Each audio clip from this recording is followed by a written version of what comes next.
ఆశ్రయ నీవేనా, ప్రయాసపడి సమస్త జనులకు విశ్రాంతినిచ్చే దీవెనా, దుఃఖిత పీడిత నిరాధారులకు ఆశ్రయ నీవేనా, అనుదిన రక్షణ సువార్తనందించు పరమ నివేదనా, అనుదిన రక్షణ సువార్తనందించు పరమ నివేదనా, యేసయ్య దీవెనా, యేసయ్య దీవెనా, యేసయ్య దీవెనా, యేసయ్య దీవెనా.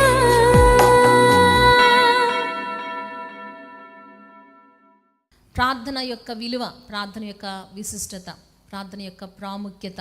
ఈ రోజున దేవుని వాక్యములు ఇక్కడ భక్తులు సెలవిస్తూ ఉన్నారు. నా శ్రమలో నేను యెహోవాకు మొర్రపెట్టి తిని, నా దేవునికి ప్రార్థన చేసి తిని, ఆయన తన ఆలయంలో ఆలకించి నా ప్రార్థన అంగీకరించెను. హల్లెలూయా. ఎక్కడ ఇద్దరు ముగ్గురు కూడి ఆయన నామం పేరిట స్తుతిస్తారో వారి మధ్యలో ఎవరుంటారు? దేవుడు ఉంటాడు. మన మధ్యలో ఎవరున్నారు? దేవుడున్నాడు. మన మధ్యలో ఆయన సన్నిధి ఉంది. పరిశుద్ధాత్మ దేవుడు మన మధ్యలో ఆయన సంచారం చేస్తూ ఉన్నాడు. ఆత్మస్వరూపిగా మన మధ్యలో ఆయన సంచారం చేస్తూ ఉన్నారు. దేవుడు ఉన్నాడని మనం నమ్మాలి. విశ్వాసం లేకుండా దేవునికి ఇష్టమైనట అసాధ్యము. దేవుడు ఉన్నాడనియు తన్ను వెదకు వారికి ఫలము దయచేయువాడనియు నమ్మవలెను కదా అని లేఖనాలు మనం చూస్తున్నాం. అలవాటుగా మందిరానికి మనం వస్తూ ఉంటాం. ఆదివారం కనుక దేవుని ఆరాధన చేయాలి కనుక తప్పకుండా రెండవ ఆరాధనకు వచ్చేవాళ్ళు రెండవ ఆరాధనలో నేను కనబడాలి, ఆరాధన చేయాలి. ఇది ప్రతి ఆదివారం నా దినచర్యలో ఒక భాగంగా కొంతమంది దాన్ని ఆచరణగా చేస్తూ ఉంటారు. మంచిదే, ఆ దేవుని మందిరానికి రావాలి. అయితే ఆచరణగా కాదు, ఆధ్యాత్మికంగా దేవుని దగ్గర నుంచి ఏదో ఒకటి నేను పొందుకోవాలని పట్టుదల కలిగి వచ్చినప్పుడు దేవుడు తప్పకుండా మన జీవితాల్లో ఆయన అద్భుతాలు జరిగిస్తారు. ఎంతమంది వచ్చారు అసలు హృదయపూర్వకంగా ఈ రోజున ఏదో ఒక కార్యం నేను తప్పకుండా పొందుకొని తిరిగి వెళ్ళాలి అని పట్టుదలతో ఎంతమంది వచ్చారు? ఎంతమంది ఆశ కలిగి వచ్చారు? నేను ఆయన దగ్గరికి వెళ్తున్నాను, దేవుడు ఉన్నాడు, ఆయన ఈ రోజున వెతకబోతా ఉన్నాను, ఆయన వెతికినప్పుడు దేవుడు తప్పకుండా నాకు ఫలము దయచేస్తాడు, ఆయన దగ్గర నుంచి ఏదో ఒక కార్యం పొందుకొని తప్పకుండా నేను తిరిగి వెళ్ళాలని ఎంతమంది వచ్చాం ఆసక్తితో? అటువంటి ఆశతో రావాలి. ఎవరి దగ్గరికి వస్తున్నాం? మనం దేవుని దగ్గరికి వస్తున్నాం. ఇక్కడ ఆలయంలో ఎవరుంటారంట? దేవుడు ఉంటాడంట. దేవుడు ఆయన సంచారం చేసేటువంటి స్థలము, ఆయన నివాస స్థలంలోనికి వచ్చాం. ఆయన కోరుకున్నటువంటి స్థలంలోనికి వచ్చాం. ఆయన కనుదృష్టి నిలిచే స్థలంలోనికి మనం వచ్చాం. దేవునికి స్తోత్రం, హల్లెలూయా. అందుకే కీర్తనకారుడు చెప్తా ఉంటాడు 11వ కీర్తన 4వ వచనం, యెహోవా తన పరిశుద్ధ ఆలయంలో ఉన్నాడు. దేవునికి స్తోత్రం. ఎక్కడున్నాడు ఆయన? పరిశుద్ధ ఆలయంలో ఉన్నాడు. ఆయన ఇక్కడ ఉన్నాడు. ఆయన ఇక్కడ ఉన్నాడు, మనతో మాట్లాడుతున్నాడు, మనల్ని దర్శిస్తూ ఉన్నాడు. ఆయన చూడగలిగితే దేవుడు నా ప్రార్థన వింటున్నాడు అనే ఒక విశ్వాసాన్ని మనం ఈ రోజున కలిగి ఉండగలిగితే చాలా అద్భుతమైన కార్యాలు ఈ రోజున మనం పొందుకోబోతా ఉన్నాం. దేవునికి స్తోత్రం. అంటున్నారు, యెహోవా సింహాసనము ఆకాశమందున్నది, ఆయన నరులను కన్నులారా చూచుచున్నాడు, తన కనుదృష్టి చేత ఆయన వారిని పరిశీలించుచున్నాడు. దేవునికి స్తోత్రం, హల్లెలూయా. కాబట్టి దేవుని సన్నిధి ఇక్కడ ఉంది. అందుకే సొలొమోను కూడా ప్రార్థన చేస్తాడు. మందిరాన్ని ముగించిన తర్వాత సొలొమోను చేసిన ప్రార్థనలు అంటాడు, అయ్యా ఇదిగో నువ్వు మహాకాశములు పట్టజాలని గొప్ప దేవుడు నాకు తెలుసు. నేను నిర్మించిన మందిరంలో నీవు నివాసం చేసే అంత చిన్నవాడవైతే కాదు. కానీ నేను కోరుకుంటున్నటువంటి ఒక అంశం ఏంటంటే, నేను ఏమని ప్రార్థన చేస్తున్నానంటే, ఇదిగో నువ్వు కోరుకున్నటువంటి ఈ స్థలములో నీవు తప్పకుండా నివాసం చేయాలి.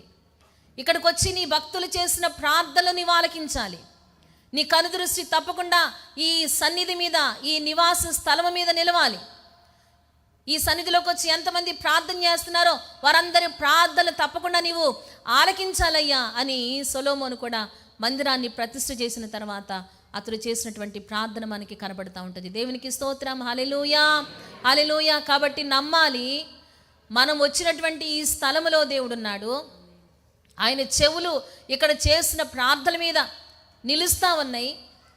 ఆయన కనుదృష్టి మనందరి మీద కూడా నిలుస్తూ ఉంది. చూడండి, రాజుల మొదటి గ్రంథము 8వ అధ్యాయంలో 27 నుంచి 30 వచనాలు కనుక మనం చూసినట్లయితే, నిశ్చయముగా దేవుడు ఈ లోకమందు నివాసము చేయడు, ఆకాశ మహాకాశములు సహితము నిన్ను పట్టజాలవు. నేను కట్టించిన ఈ మందిరము ఎలాగు పట్టును? అయినను యెహోవా నా దేవా, నీ దాసుడనైన నా ప్రార్థనను విన్నపమును అంగీకరించి ఈ దినమున నీ దాసుడనైన నేను చేయు ప్రార్థనను పెట్టు మొర్రను ఆలకించుము. నీ దాసుడనైన నేను చేయు ప్రార్థనను దయతో అంగీకరించున్నట్లు నా నామము అక్కడ ఉండునని ఏ స్థలమును గూర్చి నీవు సెలవిచ్చితివో ఆ స్థలమైన ఈ మందిరము తట్టు నీ నేత్రములు రేయింబగళ్ళు తెరవబడి యుండునుగాక. ఆమేన్. ఇక్కడ చాలా ప్రార్థన అతను చేసినట్లుగా మనం చూస్తున్నాం. హల్లెలూయా. ఇక్కడ చేస్తున్న ప్రార్థనల ద్వారా దేవుడు అద్భుతాలు జరిగిస్తారు. ఇక్కడ చేసిన ప్రార్థన విన్నపములు దేవుడు అంగీకరిస్తాడు అన్న విశ్వాసము ఖచ్చితంగా మన జీవితాల్లో మనం కలిగి ఉండాలి. తప్పకుండా ఆయన ఇక్కడ ప్రార్థనలు ఆలకిస్తాడు. ఇక్కడ చేస్తున్న ప్రార్థన మీద ఆయన తన కనుదృష్టిని నిలుపుతారు. ఇక్కడ మనం చేసిన ప్రార్థనల ద్వారా కాదా మనం ఇప్పటివరకు ఆశీర్వదించబడుతున్నామంటే ఇక్కడ చేసిన ప్రార్థనలే, అవునా కాదా? మన కుటుంబాలు మనం క్షేమంగా ఉన్నామంటే ఆయన సన్నిధిలో మనం చేసినటువంటి ప్రార్థనలు. నాకు బాగా గుర్తు, 2021 సంవత్సరంలో మేలో జ్యోతిరాజు గారికి కరోనా, మే 8న మేము టెస్ట్ చేయించినప్పుడు అప్పుడు తెలిసింది కరోనా వచ్చిందని. అయితే ఎందుకో పరిశుద్ధాత్మ దేవుడు నాకు ఒక ప్రేరేపణిస్తే మే 4వ తారీఖున దేశం కోసం ప్రార్థన అని మన సంఘానికి ఒక క్రమం ఉంది. ప్రతి నెల 4వ తారీఖున 9 గంటల నుంచి 3 గంటల వరకు ఉపవాసం ఉండి దేశం కొరకు, నశించిపోతున్న ఆత్మల కొరకు ప్రార్థన చేసి ఒక ప్రత్యేకమైన కూటాన్ని ఏర్పాటు చేసుకొని దేవుని సేవకులంగా సంఘముగా కలిసి ఆ రోజున ప్రార్థన చేస్తున్నాం. ప్రతి నెల 4వ తారీఖున దానికి బ్లెస్సింగ్ ప్రేయర్ డే అని పేరు పెట్టుకున్నాం. అయితే మే 4వ తారీఖు 2021 సంవత్సరంలో చాలా భయంకరమైనటువంటి కోవిడ్, ఎవరు రావడానికి అవకాశం లేదు. ఆ రోజున పరిశుద్ధాత్మదేవుడు నాకు ఆలోచన చెప్తే, ఈరోజు ఉపవాస ప్రార్థన కదా, మందిరంలోనికి ఎవరు వచ్చే అవకాశం లేదని నేనే వచ్చి పైకి మందిరంలోకి వచ్చి ఇక్కడ ఈ మందసం పెట్టుంది కదా, ఇక్కడికి వచ్చేసి నేను దేవుని సన్నిధిలో ప్రార్థన చేస్తూ వచ్చాను. 1.5 గంటన్నర విస్తరించి దేవుని సన్నిధిలో చాలా కన్నీరు గార్చి ప్రార్థన చేస్తూ వస్తున్నాను. అప్పటికే జ్యోతిరాజు గారికి ఫీవర్ ఉంది, చాలా బలహీనంగా ఉన్నారు. కింద ఆయన మంచం మీద పడుకొని ఉన్నారు. అదంతా జ్ఞాపకం చేసుకున్నాను. ఎందుకో దేవుడిచ్చిన ప్రేరేపణ చొప్పున చాలా కన్నీరు గార్చాను. రూత్ ఆంటీ ఎందుకో నా దగ్గరికి వచ్చారు, ఏదో పలకరించడానికి, నాకేదో మరి కానికి ఇవ్వడానికో మరి దేనికి వచ్చారో తెలియదు. పిలుస్తున్నారు, అమ్మ నేను వెళ్తానమ్మా, నేను మాత్రం లేవట్లేదు. ఇంకా ఆత్మను కురమరించేసుకొని చాలా రోధిస్తూ ఉన్నాను. ఆ మందసం దగ్గర, ఆ పెట్టిన దగ్గర నా కన్నీళ్ళు మరకలు ఇప్పటికీ చాలా రోజులు చూసుకున్నాను. చాలా సంతోషపడ్డాను నేను. చాలా రోజులు అక్కడ ఉండిపోయినాయి అవి. చాలా ప్రార్థన చేశాను. దేవుడిచ్చిన ప్రేరేపణ చొప్పున, కీడు రాకముందే దేవుడిచ్చిన ఆలోచన చొప్పున ప్రార్థన చేసినప్పుడు ఈ మందిరంలో చేసిన ప్రార్థన దేవుడు ఆలకించాడు. అద్భుతమైనటువంటి కార్యం జరిగించి దేవుడు కృప చూపించి సజీవంగా మేము మా కుటుంబం సంతోషంగా దేవుని సన్నిధిలో గడపడానికి దేవుడు కృప చూపించారు. దేవునికి స్తోత్రం. హల్లెలూయా. ఎల్సీకి కూడా కరోనా వచ్చింది, అయినా దేవుడు కాపాడాడు. నాకు రావాలి, ఐజీకి కూడా రావాల్సినటువంటి పరిస్థితి. దేవుడు చాలా గొప్ప కార్యం. ఆయన తన ఆలయంలో మన ప్రార్థనను ఆయన ఆలకిస్తాడు. ఇక్కడ భక్తుడు అంటున్నాడు 18వ కీర్తనలో, నా శ్రమలో అంటున్నాడు, ఏమంటున్నాడు, నేను యెహోవాకు మొరపెట్టాను. మరి నీకు వస్తున్న శ్రమలో నువ్వు చేస్తున్న పని ఏంటి? నీకు వస్తున్న కష్టంలో నువ్వు చేస్తున్న పని ఏంటి? మనం అందరం ఎటువంటి పనులు చేస్తున్నాం? మనకు కష్టం వస్తుంది, శ్రమ వస్తుంది, వేదన వస్తుంది, కరువులు వస్తున్నాయి, ఉపద్రవాలు వస్తున్నాయి, ఆర్థిక సమస్యలు వస్తున్నాయి, సమాధానం లేని పరిస్థితులు వస్తూ ఉన్నాయి, ఎన్నో భయంకరమైన పరిస్థితుల్లోనికి మనం నెట్టబడతా ఉన్నాం. అటువంటి పరిస్థితుల్లో, శ్రమల్లో మనం చేస్తున్న పని ఏంటి? ఇదేనా మనం చేస్తుంది? యెహోవాకు మొరపెట్టే అనుభవాలు మనం పొందుకుంటున్నామా? దేవుని సన్నిధిలో ప్రార్థన చేస్తున్నామా? ఆయన ఆలయంలోనికి రావాలి, ఆయన ఆలయంలోనికి వచ్చి దేవుని సన్నిధిలో ప్రార్థన చేయాలి. ఎంతమంది ఉన్నాం దేవుని సన్నిధిని వాడుకునే వాళ్ళం? ఆయన నామాన్ని ఉంచినటువంటి ఈ స్థలంలో, నివాస స్థలమైనటువంటి ఈ మందిరాన్ని వాడుకుంటున్న వారు ఎంతమంది ఉన్నాం? భక్తుడు అంటున్నాడు, ఆయన తన ఆలయంలో ఆలకించి నా మొరను అంగీకరించాడు అంటున్నాడు. దేవునికి స్తోత్రం. హల్లెలూయా. పరిశుద్ధాత్మ దేవుడు అదే కోరుకుంటున్నాడు. ఆపత్కాలంలో ఉన్నావా? అయితే నువ్వు చేయాల్సిన పని, కీర్తనకారుడు అంటున్నాడు 50వ కీర్తన 15వ వచనంలో, ఆపత్కాలమున నీవు నన్ను గూర్చి మొరపెట్టుము, నేను నిన్ను విడిపించెదను, నీవు నన్ను మహిమపరచెదవు. దేవునికి స్తోత్రం. హల్లెలూయా. ఆపత్కాలంలో ఉన్నావా, నీ కృంగిపోవద్దు. సహాయం కోసం ఆ దిక్కు ఈ దిక్కు చూడక్కర్లేదు. దేవుని మందిరం ఉన్న తట్టు వైపునకు వాళ్ళు చేతులెత్తి ప్రార్థన చేసేవాళ్ళంట. దేవుని మందిరం వైపు వారు ముఖాలు తిప్పుకునేవారంట. దేవునికి స్తోత్రం. హల్లెలూయా. చూడండి, మీ ఇంటికి వెళ్ళిన తర్వాత దేవుని మందిరం, ఈ మందిరం ఎక్కడుందో, ఏ తట్టుకుందో చూడండి. ఆ తట్టునకు మన చేతులెత్తి దేవుని సన్నిధిలో ప్రార్థన చేసే అనుభవాలు మనం పొందుకోవాలి. ఆలయంలోకి వచ్చి దేవుని సన్నిధిలో ప్రార్థన చేసే అనుభవాలు తప్పకుండా పొందుకోవాలి. గడిచిన సంవత్సరం ప్రార్థన సంవత్సరంగా ఏర్పాటు చేసుకొని విస్తారమైన ప్రార్థనలు చేసాం. ఒకవేళ ప్రార్థనలో నీరసించిపోతున్నామేమో, సమస్యల కోసం ప్రార్థనలో దేవుని దగ్గరికి రాలేకపోతున్నామేమో, ఒకసారి మళ్ళా దేవుడి జ్ఞాపకం చేస్తున్నారు. ఎలా ఉంది మన పరిస్థితి? మనకు వస్తున్న శ్రమల్లో, మనకు వస్తున్న కష్టాల్లో ఏ రీతిగా మనం స్పందిస్తున్నాం? ఆయన పాదాలు పట్టుకుందామన్న ఆలోచన వస్తుందా? సమస్యకు పరిష్కారం ఎక్కడుందో దేవుడు చెప్తున్నాడు. ఆపత్కాలంలో నిన్ను విడిపించాలంటే సమస్యకు పరిష్కారం ఎక్కడుందో దేవుడు జ్ఞాపకం చేస్తుంటే మనం వేరే పరిష్కారాలు ఎత్తుకుంటున్నాం. ఆయన సన్నిధిలోకి వచ్చి ప్రార్థన చేసినప్పుడు దేవుడు ఆయన అద్భుతాలు జరిగిస్తారని దేవుడు వాగ్దానం చేస్తూ ఉన్నారు. ఇజ్రాయేలీలు వారికి వచ్చినటువంటి శ్రమలో, వారి బాధలో వారు నిట్టూర్పులు విడుస్తూ అలాగే కూర్చుని పోలా. అయ్యో ఏంటి కష్టం, ఏంటి శ్రమ అనుకోలేదు. నిర్గమకాండం 2వ అధ్యాయం 23వ వచనం చూసినట్లయితే వాళ్ళకున్నటువంటి ఆ బాధలో, ఆ నిట్టూర్పుల్లో వాళ్ళు చేసిన పని ఏంటో తెలుసా? యెహోవాకు మొరపెట్టారంట. చూడండి, నిర్గమకాండం 2వ అధ్యాయము 23వ వచనం. అలాగున అనేక దినములు జరిగిన మీదట ఐగుప్తు రాజు చనిపోయెను. ఇశ్రాయేలీలు తాము చేయుచున్న వెట్టి పనులను బట్టి నిట్టూర్పులు విడుచుచు మొరపెట్టుచుండగా తమ వెట్టి పనులను బట్టి వారు పెట్టిన మొర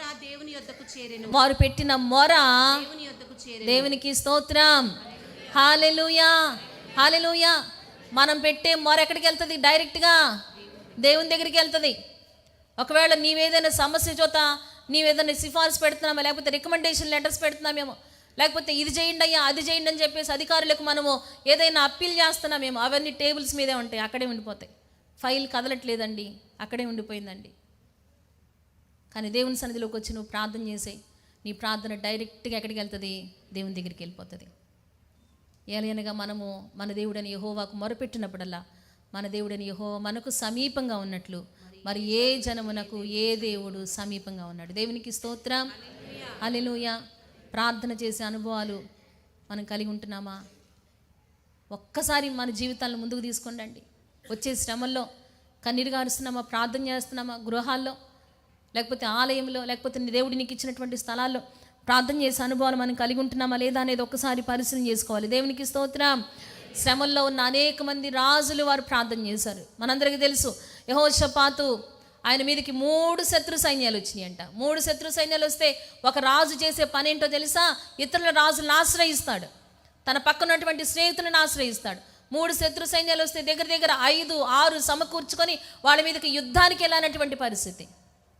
కానీ యెహోషాపాతు రాజు అతడు చేసిన పని ఏంటో మనందరికీ తెలుసు. చూడండి, దినవృత్తాంతాల 2వ గ్రంథం 20వ అధ్యాయంలో మనకు కనబడుతుంది. దేవుడు అతనితో మాట్లాడినప్పుడు తన మనస్సు నిలుపుకొని దేవుని సన్నిధిలో ప్రార్థన చేశాడంట.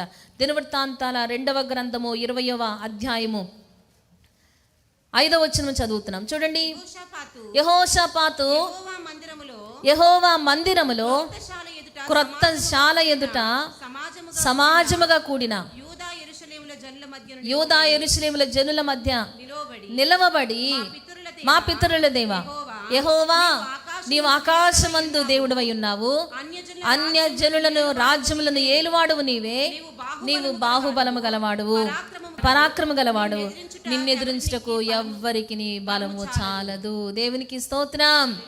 హల్లెలూయా. 3 శత్రు సైన్యాలు కాదయ్యా, ఎన్ని శత్రు సైన్యాలను నిన్ను ఎదిరించగలవా? నిన్ను ఎదిరించలేవు. మాకు దిక్కు నీవే, మీ మీదే మేము ఆధారపడ్డాం, మాకు ఆశ్రయము నీవే, మా కొండ, మా బలము, మా కోట నీవే, నీవు తప్ప ఈ లోకములో ఆశ్రయించడానికి ఎవరు మాకు లేదు, నీకన్నా బలం ఈ లోకములో నాకు ఏది లేదు అని యెహోషాపాతు ప్రార్థన చేసినట్లుగా మనం ప్రార్థన చేశాడు. ఇంకేమైనా చేశాడా? అందరూ చెప్పాలి.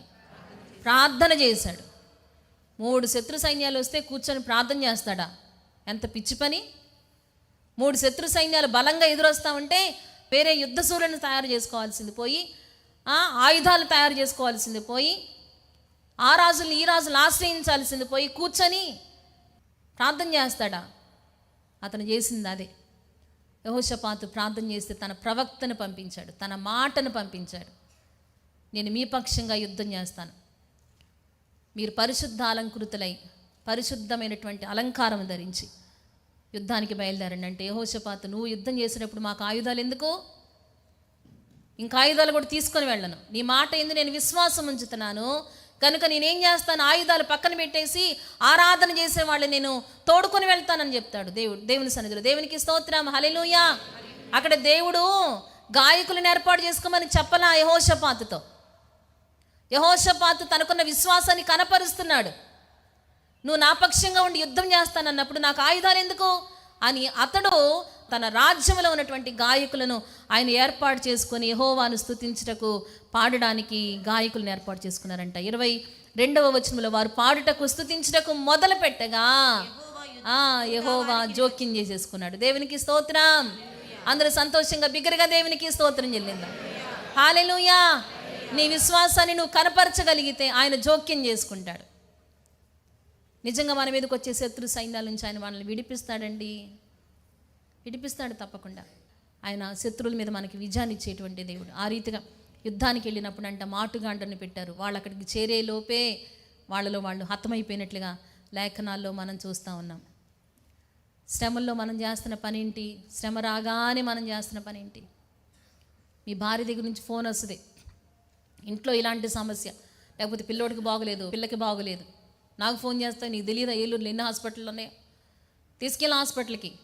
ఇదేనా వచ్చే సమాధానం? ప్రార్థన చేయి, నేను కూడా వస్తాను, ప్రార్థన చేద్దాం, కలిసి ప్రార్థన చేద్దాం, దేవుని సన్నిధిలో ఎత్తిపడదాం, అద్భుతాలు పొందుకుందాం, ఆశ్చర్యకార్యాలు పొందుకుందాం. ఒక్కసారి ఆలోచన చేయండి. నీకు వస్తున్న శ్రమలో, నీకు వస్తున్న కష్టంలో, నీకు వస్తున్న ఇబ్బందిలో మనం చేస్తున్న పనేంటి? ప్రార్థన చేస్తున్నామా? ఆలోచన చేయాలి. ఈ రీతిగా అనేక మంది రాజులు వారికి వచ్చిన శ్రమల్లో, ఆస దినవృత్తాంతాలు 2వ గ్రంథంలో చూసినట్లయితే ఆయన కూడా యెహోవా యొద్ద విచారణ చేశాడంట, మనస్సు నిలుపుకున్నాడంట, ధైర్యం తెచ్చుకున్నాడంట, ఆశ దేవుని సన్నిధిలో ప్రార్థన చేసినట్లుగా మనం చూస్తూ ఉంటాం. హిజ్కియా కూడా ఆయన మీదకి వచ్చినటువంటి శత్రువుల మీద అతడు విజయాన్ని పొందుకోవడానికి ప్రార్థన చేసినట్లుగా 2వ రాజుల గ్రంథంలో చదువుతూ ఉంటాం. యెహోయాహాజు అనే రాజు కూడా ఆయన మీదకి వచ్చినటువంటి శత్రువుల మీద విజయాన్ని పొందుకోవడానికి దేవుని దగ్గర విచారణ చేయగా, మొర్ర పెట్టగా అన్న మాట మనం చదువుతూ ఉంటాం. దేవునికి స్తోత్రం, హల్లెలూయా. అందరూ సంతోషంగా బిగ్గరగా దేవునికి స్తోత్రం చెల్లిద్దామా? హల్లెలూయా. ఉద్యోగాల్లో సమస్యలు వస్తున్నాయా? ఏదైనా శత్రువు లేచి నేను అణిచివేయడానికి చూస్తూ ఉన్నారా? ప్రార్థన చేద్దాం, విజయాన్ని పొందుకుందాం. దేవుడు అంటున్నాడు ఇక్కడ, నా శ్రమలో నేను యెహోవాకు మొర్రపెట్టి తిని, నా దేవునికి ప్రార్థన చేసి తిని, ఆయన తన ఆలయంలో ఆలకించి నా ప్రార్థన అంగీకరించను. దేవునికి స్తోత్రం, హల్లెలూయా. అలాగే ఇంట్లో ఏదైనా కొదవలు ఉన్నాయా? బిడ్డలు లేక ఎవరైనా బాధపడుతున్నారా?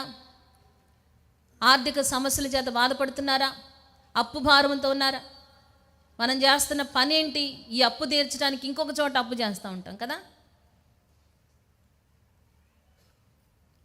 మన ఆలోచనలోనికి మనం వెళ్ళిపోతూ ఉంటాం. దేవుని కార్యాల కోసం ఎదురు చూసేవాళ్ళం తక్కువైపోతూ ఉన్నారు. దేవుని ఆత్మ కార్యాల కోసం ఎదురు చూసేవాళ్ళు తక్కువైపోతూ ఉన్నారు. దేవుడు మనతో మాట్లాడతాను. దేవుని సన్నిధిలోకి వచ్చి మనం ప్రార్థన చేసినప్పుడు దేవుడు తప్పకుండా ఆయన అద్భుతాలు జరిగిస్తారు. బిడ్డలు లేని వారు ఎవరైనా ఉంటుంటే కనుక దేవుని సన్నిధిలోకి వచ్చి ప్రార్థన చేయండి. భార్య భర్తలు ఇరువురు కలిసి వాళ్ళ మీద వీళ్ళు, వీళ్ళ మీద వాళ్ళు నెపాలు మోపుకుంటూ ఉంటారు కదా. నీ దగ్గరే బలహీనత అంటే నీ దగ్గర బలహీనత అని. ఎవరి దగ్గర బలహీనత అయితే ఏంటి? ఇద్దరు కలిసి చేతులు పట్టుకొని దేవుని సన్నిధిలో ప్రార్థన చేయండి. దేవుడు అద్భుతాలు జరిగించరా?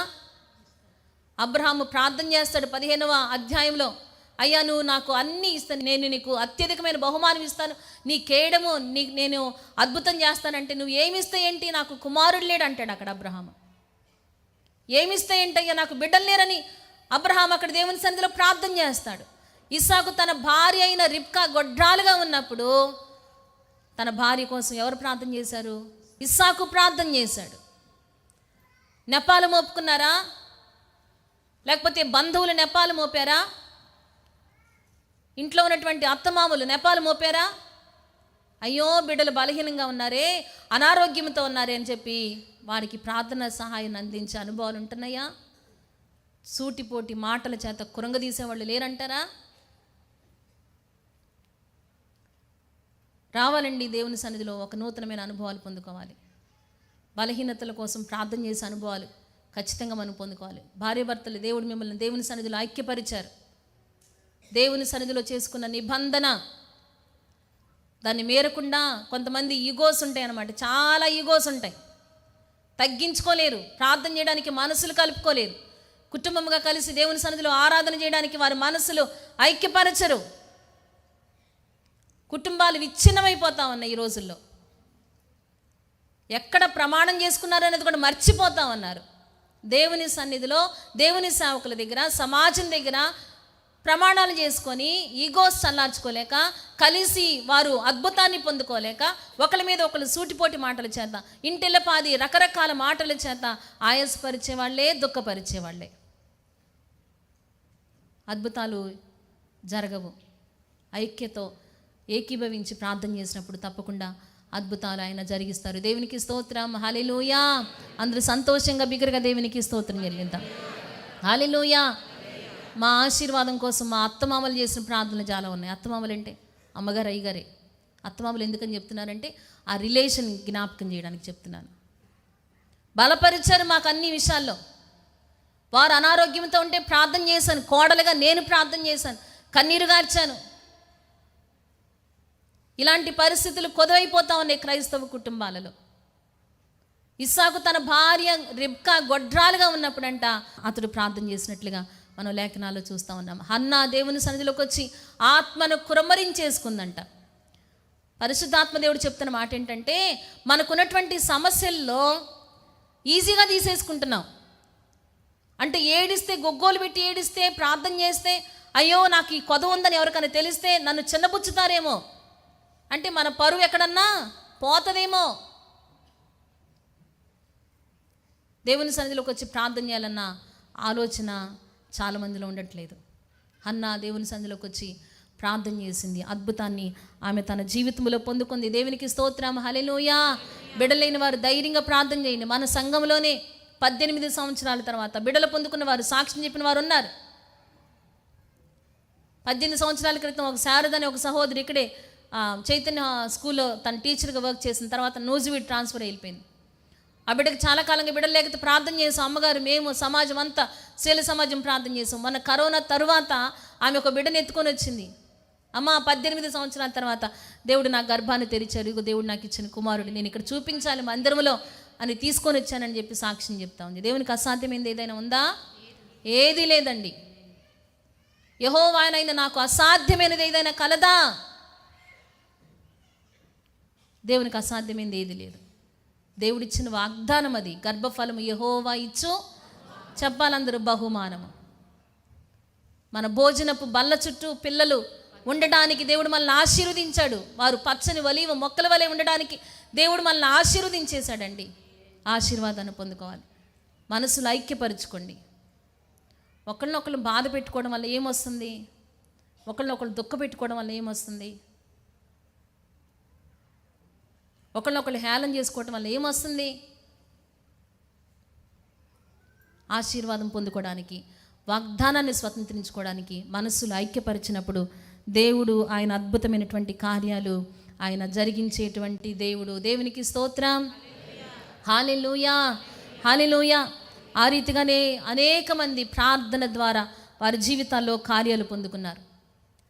రోగంగా ఉన్నవారిని కూడా దేవుడు బాగు చేశాడు. బలహీనతల చేత ఉన్నవారిని కూడా దేవుడు బాగు చేశారు. శారీరకంగా వచ్చే ప్రతి బలహీనత నుంచి దేవుడు విడిపించడానికి ఆయన యెహోవా రాఫాగా మన మధ్యలో ఉన్నాడు. దేవునికి స్తోత్రం, హల్లెలూయా, హల్లెలూయా. చూడండి, కీర్తనకారుడు చెప్తున్నాడు 147వ కీర్తన 3వ వచనంలో మనం చూసినట్లయితే, గుండె చెదరిన వారిని ఆయన బాగు చేయువాడు, వారి గాయములు కట్టువాడు. దేవునికి స్తోత్రం. ఎవరంట మన దేవుడు? గుండె చెదరిన వారిని బాగు చేయవాడు, పరమ వైద్యుడు ఆయన.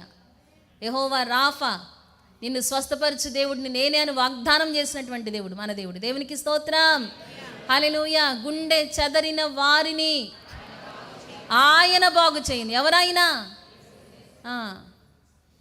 యెహోవా దేవుడు, స్వస్థపరచు దేవుడు. వారి గాయములను ఆయన కడతాడు. దేవునికి స్తోత్రం. హల్లెలూయా.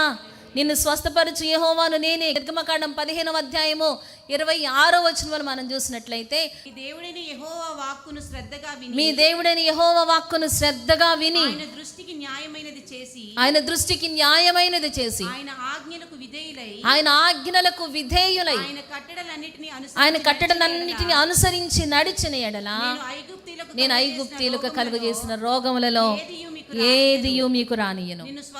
నిన్ను స్వస్థపరచు యెహోవాను నేనే అనెను. దేవునికి స్తోత్రం. హల్లెలూయా, హల్లెలూయా. మన దేవుడు మనల్ని స్వస్థపరిచేటువంటి దేవుడు. రోగాల నుంచి, బలహీనతల నుంచి దేవుడు మనల్ని తప్పకుండా ఆయన విడిపిస్తాడు. ఒకవేళ ఎవరైనా వ్యాధులతో కృంగిపోయి బలహీనపడి ఇక్కడికి వచ్చారా, దేవుడు తను వాక్కును పంపి ఆయన బాగు చేయడానికి ఇష్టపడతా ఉన్నాడు. ఆయన బాగు చేస్తాడండి. అతడు పొందిన గాయముల చేత మనకు స్వస్థత. ఆయన రక్తాన్ని చిందించాడు. దేనికోసమంటే మనందరికీ రక్షణ ఇవ్వడానికి. అంత మాత్రమే కాదు, మనకు స్వస్థతనివ్వడానికి దేవుడు ఆయన తన రక్తాన్ని చిందించారు. విశ్వాస సహితమైన ప్రార్థన రోగిని స్వస్థపరచును. దేవునికి స్తోత్రం. హల్లెలూయా, హల్లెలూయా. దేవుడు అద్భుతాలు తప్పకుండా ఆయన జరిగించేటువంటి దేవుడు.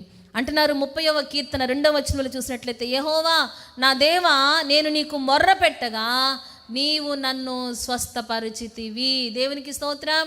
నేను నీకు మొరపెట్టినప్పుడు నువ్వు నన్ను స్వస్థపరిచావయ్యా, నన్ను బాగు చేసావు నాయన, నీకు వందనాలని దేవుని వాక్యంలో అతడు సెలవిస్తూ ఉన్నారు. అనేక మంది బాగుపడ్డారండి. అనేక మంది వ్యాధిగ్రస్తులను దేవుడు తాకినట్లుగా ఆయన లూకాసు వార్తలు చూసినప్పుడు 10 మంది కుష్ఠరోగులను ఆయన బాగు చేసినట్లుగా మనం చూస్తూ ఉంటాం. యేసుక్రీస్తు ప్రభువారు ఆయన లోకమందంతటా సంచారం చేస్తూ సువార్తను ప్రకటిస్తూ రోగులను స్వస్థపరిచినట్లుగా లేఖనాల్లో మనం చదువుతూ ఉంటాం. దేవునికి అసాధ్యమైన కార్యము ఏదీ లేదు. ఈ రోజుకి కూడా దేవుడు ఆయన మనల్ని బాగు చేయడానికి సమర్థుడు. మా చిరునామా పాస్టర్ ఎం జ్యోతిరాజు, శాంతినగర్, ఏలూరు 534007, పశ్చిమ గోదావరి జిల్లా, Andhra Pradesh. Our address pastor M Jyothiraju, Shantinagar, Eluru 534007, west Godavari district, Andhra Pradesh. మా ఫోన్ నంబర్లు 8007773333 మరియు 800877774444.